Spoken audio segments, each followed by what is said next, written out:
Bonjour à tous et bienvenue sur notre chaîne. Aujourd'hui, nous allons parler de l'hypertension artérielle. Je vais d'abord te partager cette astuce pour la combattre, puis je te proposerai un menu complet du petit déjeuner au dîner conçu pour réduire les risques d'hypertension. On ne va pas trop s'attarder sur l'introduction, car si tu es ici, tu sais déjà sûrement ce qu'est l'hypertension artérielle.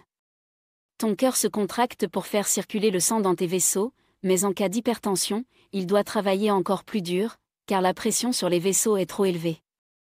Les causes peuvent être diverses: stress, prédisposition génétique, mauvaise habitude de vie ou surpoids. Ce problème fatigue non seulement ton cœur, mais aussi d'autres organes comme les reins.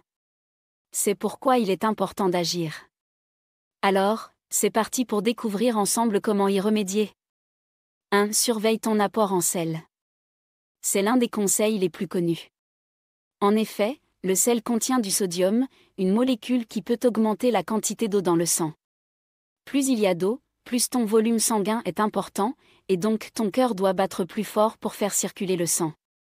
De plus, le sel favorise la vasoconstriction, c'est-à-dire la réduction du diamètre des vaisseaux sanguins, augmentant encore la pression. C'est un peu comme serrer un tuyau d'arrosage, la pression monte. Le sodium stimule également le système rénine-angiotensine-aldostérone, un mécanisme complexe de régulation de la pression sanguine, augmentant la rétention d'eau par les reins, par conséquent, la tension artérielle. Est-ce une raison pour bannir totalement le sel? Absolument pas. Comme je te le dis souvent, il n'y a jamais d'interdit strict en nutrition. Le sel contient du chlore et du sodium, deux éléments essentiels pour être en bonne santé. Le problème, c'est que notre alimentation moderne, riche en plats préparés et en fast-food, conduit souvent à une consommation excessive de sel. La priorité est donc de privilégier une alimentation maison autant que possible. Je te le répète à chaque fois, c'est vraiment la clé numéro 1. Si tu veux manger équilibré et prendre soin de ta santé, tu dois maintenant connaître ça par cœur. Deuxièmement, si tu consommes des plats préparés, tu peux aussi jeter un œil aux étiquettes. Regarde le tableau de composition nutritionnelle, mais entre nous, on sait très bien que ce n'est pas toujours pratique.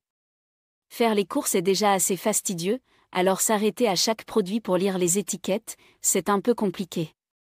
Bien sûr, certains aliments sont plus riches en sel que d'autres, comme le fast-food, la charcuterie industrielle, et surtout les bouillons cubes. Ces bouillons sont souvent bourrés de sel. Heureusement, tu peux les faire maison très facilement. Il te suffit de récupérer l'eau de cuisson de certains légumes ou viandes, de les congeler dans un bac à glaçons, et voilà des bouillons maison sans additifs.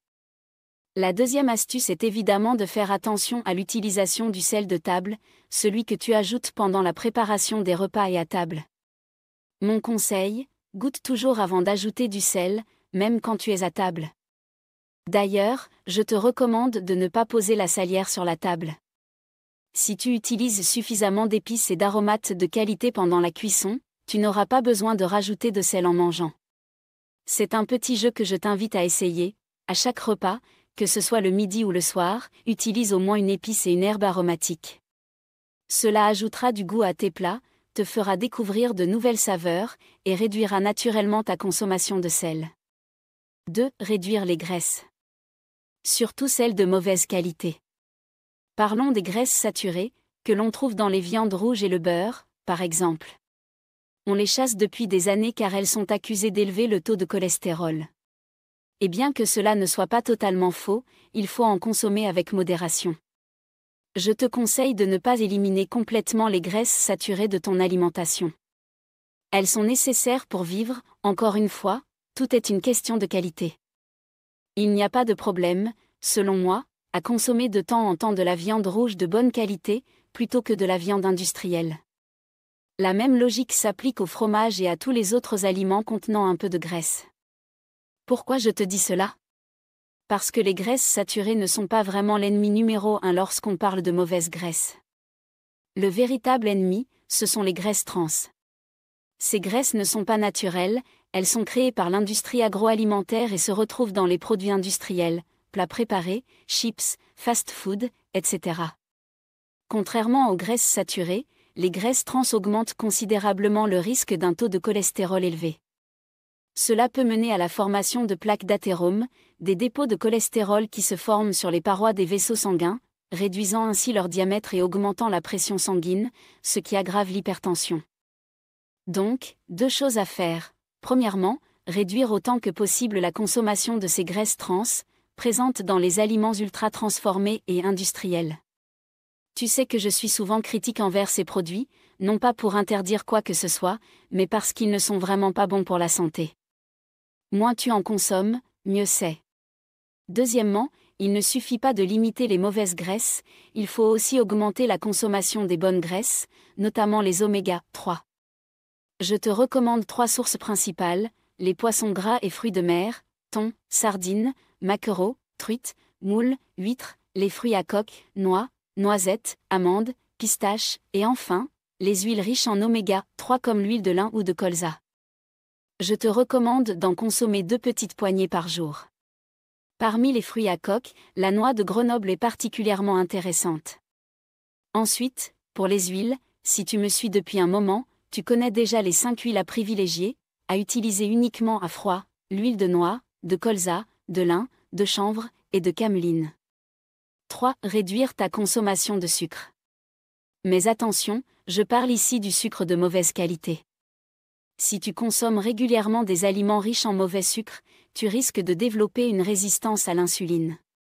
Cela signifie que tes cellules deviennent moins sensibles à l'insuline et acceptent moins bien le sucre, qui s'accumule dans ton organisme. Sur le long terme, cela peut augmenter le risque de diabète, et le diabète est un facteur de risque majeur pour l'hypertension. Cela ne veut pas dire qu'il faut supprimer totalement le sucre, mais plutôt te concentrer sur la qualité de celui-ci. Pour moi, les mauvais sucres sont ceux qui ne sont pas naturels, le sucre raffiné, le sucre blanc, et celui présent dans les aliments industriels comme les sodas, les friandises, et les glaces en excès. Un petit plaisir occasionnel est tout à fait acceptable, mais il ne faut pas en abuser. En revanche, les sucres naturels présents dans les fruits, le miel, le sirop d'agave, le sirop d'érable, ainsi que ceux de certains légumes comme la carotte, la tomate ou la betterave, sont moins préoccupants. Bien sûr, il ne faut pas en consommer en excès non plus, mais leur qualité est bien meilleure. Ce qu'il faut vraiment surveiller, c'est la consommation de sucre raffiné, car, tout comme le sel, il attire l'eau dans ton organisme. Cela peut aggraver l'hypertension en provoquant une rétention d'eau. Si tu as trop de sucre dans ton sang, tu auras également trop d'eau dans ton système sanguin.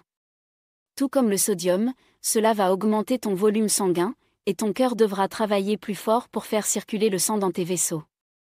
C'est pourquoi il est important de faire attention à la consommation d'aliments industriels, même ceux qui ne semblent pas sucrés, comme les charcuteries ou les chips, car ils contiennent souvent du sucre caché. Ensuite, lorsque tu consommes un produit sucré, essaie de ne pas le consommer seul. Manger du sucre seul fait monter rapidement la glycémie, c'est-à-dire la concentration de sucre dans le sang. Mais si tu l'accompagnes d'une petite quantité de bonne graisse, comme des amandes, ou de protéines, comme un yaourt ou un œuf, l'élévation de la glycémie sera plus douce, ce qui est beaucoup plus bénéfique pour ton corps. Une autre astuce consiste à privilégier des féculents de qualité. Opte pour des pâtes, du riz ou de la semoule en version complète ou semi-complète, ainsi que pour la farine complète. Essaie de limiter les féculents industriels tels que les gnocchis, les pâtes fraîches, ou encore les frites surgelées. Bien qu'ils n'aient pas le goût de sucre, ils en contiennent sous forme de glucides rapides, néfastes pour ta santé. De plus, consomme autant que possible des fruits et légumes entiers, en limitant les compotes, soupes et jus de fruits. En effet, ces transformations détruisent une grande partie des fibres essentielles présentes dans ces aliments, fibres qui jouent un rôle important pour la santé. Essaie aussi de manger les fruits et légumes avec leur peau, mais privilégie des produits de qualité, issus de l'agriculture raisonnée ou biologique, pour éviter les résidus de pesticides. 4. Consommer suffisamment de potassium. Le potassium est un vasodilatateur, il aide à détendre les parois des vaisseaux sanguins, augmentant ainsi leur diamètre, ce qui facilite la circulation sanguine et diminue la charge de travail du cœur. En plus, le potassium agit comme un antagoniste du sodium, aidant à rétablir l'équilibre entre ces deux éléments dans le corps. Si tu consommes trop de sodium, il est crucial d'apporter assez de potassium pour compenser. Tes reins réussiront à réguler en partie l'équilibre entre le sel et le potassium, mais il est essentiel de ne pas avoir trop de sel et pas assez de potassium. Sinon, tu te compliquerais la tâche 2 fois plus. Ce qui est bien, c'est que le potassium se trouve dans des aliments très intéressants, car ils sont souvent riches en fibres. Le potassium est majoritairement présent dans les végétaux. D'abord, tu en trouveras beaucoup dans de nombreux légumes, et un particulièrement intéressant est l'artichaut. C'est bientôt la saison, alors profite-en. Ensuite, on en retrouve aussi dans la plupart des fruits, mais il y en a un que tu connais sûrement, la banane, souvent surnommée la reine du potassium. Contrairement à certaines idées reçues, la banane n'est pas un fruit à craindre à cause de sa teneur en sucre, même bien mûr. Ce que je te conseille, c'est de consommer 3 fruits différents chaque jour, en privilégiant les fruits locaux, de saison, et de bonne qualité. Même si la banane n'est pas locale, la banane de Martinique est une bonne option. La banane est un fruit un peu à part, et c'est pour cela que je te la recommande. Le potassium se trouve aussi en quantité importante dans la patate douce. Je te suggère de l'utiliser à la place de la pomme de terre dès que possible, notamment pour faire des frites. Elle est plus riche en fibres, rassasie plus longtemps, même si elle est moins lourde. Un autre aliment que j'apprécie et que je te recommande d'ajouter souvent à ton alimentation, les lentilles. Elles sont une excellente source de potassium. Les légumes secs ou légumineuses, comme les lentilles, font partie des féculents et je te conseille d'en manger au moins 2 fois par semaine en guise de féculents. 5. Consommer suffisamment de magnésium. Ce minéral est très intéressant car il contribue au relâchement des tissus musculaires des vaisseaux sanguins, aidant à réguler la pression artérielle. Sache que tes vaisseaux sanguins sont entourés de fibres musculaires. En relâchant un peu ces fibres, on permet d'augmenter le diamètre des vaisseaux sanguins, ce qui facilite la circulation du sang et réduit la charge de travail du cœur. Le magnésium joue un rôle essentiel dans ce processus, aidant à détendre les parois musculaires des vaisseaux. De plus, il contribue à atténuer les effets négatifs du stress sur ton corps. Un excès de stress active le système nerveux sympathique, qui resserre les parois des vaisseaux sanguins, augmentant ainsi la pression artérielle. Beaucoup de personnes, en particulier les femmes, sont carencées en magnésium. Pourtant, il n'est pas forcément nécessaire de recourir à des compléments alimentaires.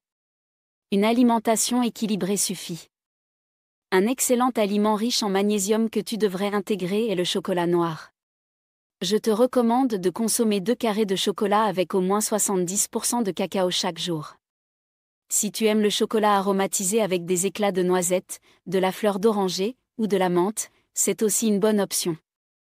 Pense également aux légumes secs, aux fruits à coque comme les amandes, ainsi qu'aux légumes riches en magnésium, comme les épinards. 6. Avoir une alimentation riche en antioxydants.